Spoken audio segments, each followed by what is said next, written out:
किस्सा सुनाती है। एक बहू थी जो बहुत कंजूस थी, 1 रुपया खर्च नहीं करती थी, महाकंजूस थी, खाने पीने से लेके हर जगह से। मगर ननद थी जो खर्चा करती थी अपने पे और पैसे भी खर्चा करती थी। तो पता नहीं ऐसा था क्या, कुछ पार्लर में गई और अपने पे खर्चा कर दिया।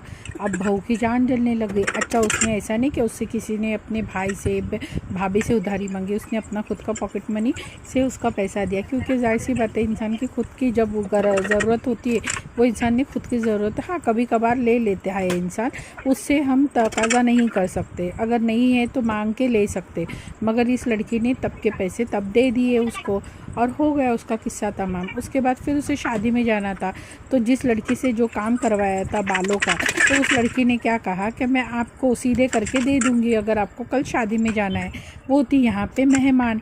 तो ठीक है कहा, अगर पार्लर वाली इतना इंस्टेंट कर रही है तो उसने कहा ठीक है मैं आ जाऊंगी। अब शादी में रात में जाना था 9 बजे, मगर ये लड़की ये सोच के चली गई कि ये लेडी का काम हो गया होगा, ये लड़की अपने बाल करके सही कर देगी। वो लड़की गई बाल सही करने के लिए और बाल सही करके निकल रही थी, तो उसने कहा मैं तुम्हारे थोड़ा मेकअप कर दूँ। तो वो मेकअप दोस्ती यारी में था, दोस्ती यारी में मेकअप करा था। और मेकअप ऐसा कुछ नहीं किया था, सिर्फ आंखों के लिए पूछा था कि कौन सा ड्रेस पहनेगी, तो उसने ब्लू बताया था और हल्का फुल्का मेकअप किया था। अब ये बहू जब बड़ी बड़ी बातें ठेकने लगी, बड़ी बड़ी बातें और वो लड़की अपना मेकअप करके वो चली गई अपने घर पे और रात में फंक्शन में गई वो बाल लेके जो उसने सुबह में 11 बजे किए थे और वो मेकअप भी। अब उसके बाद उसने फिर से उसके ऊपर टचअप वगैरह किया होगा, तो वो तो जाहिर सी बात है हर लड़की हर 2 घंटे के बाद टचअप करती ही है। अब 2-4 दिन के बाद वो बहू गई उस पार्लर वाली के पास, उससे उसकी मुलाकात हो गई। अब बहू बड़े बड़े ठीक मारने लगी, मैं फला हूँ, मैं ऐसा हूँ, हम इतना पैसा खर्चा करते, हम ऐसा करते, हम वैसा करते।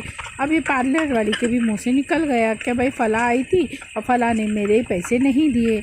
अब उस बात को इतना बड़ा इशू बना दिया उन लोगों ने कि आप पूछ नहीं, मतलब सोच नहीं सकते, इतना बड़ा इशू बना दिया कि आप सोच नहीं सकते। तो क्या हुआ, तो भाई 1000 रुपये सामने वाले के रख के गई है, उधारी है, हम ऐसा।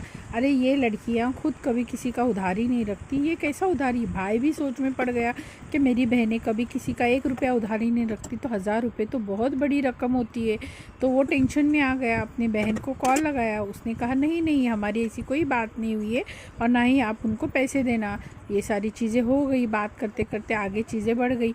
फिर बाद में हम फिर से वो लड़की को उसके उसी लड़की के घर के दूसरे जाने वाले थे, तब फिर ये इतना बड़ा झगड़ा हो गया। मतलब इस लेडी को, इस बहू को झगड़ा ही करना था, बस उसका कोई मतलब नहीं था, इस तरीके से इशू करना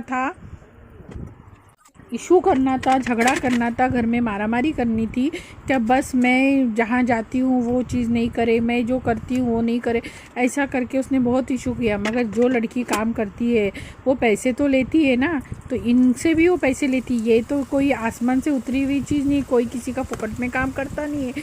जिससे जो रिलेशन है उसने तो कहा मैंने तो ऐसे ही बोल दिया, शायद वो अपने पॉकेट से निकाल के मुझे दे दे। ऐसा भी नहीं कि ये सारी चीज़ें हमने सॉर्ट आउट कर ली। बाद में उन लोगों ने ये बताया कि वो बस टाइम पास कर रही थी। बाप रे, इतनी सी चीज़ का इतना इशू बनाना कुछ औरतों को अच्छा खासा आता है। ये अपना मुद्दा बनाती है, अपना झगड़े का मुद्दा बनाती है, अपने आप को ऊपर दिखाने के लिए, अब दिखाने के लिए दूसरों को नीचे गिरा सकती है।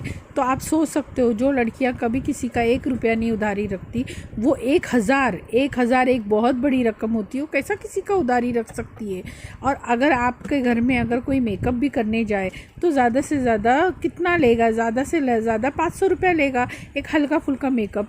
दुल्हन मेकअप थोड़ी किया है जो 1000 रुपया, 5000, 1500, 2000 दे।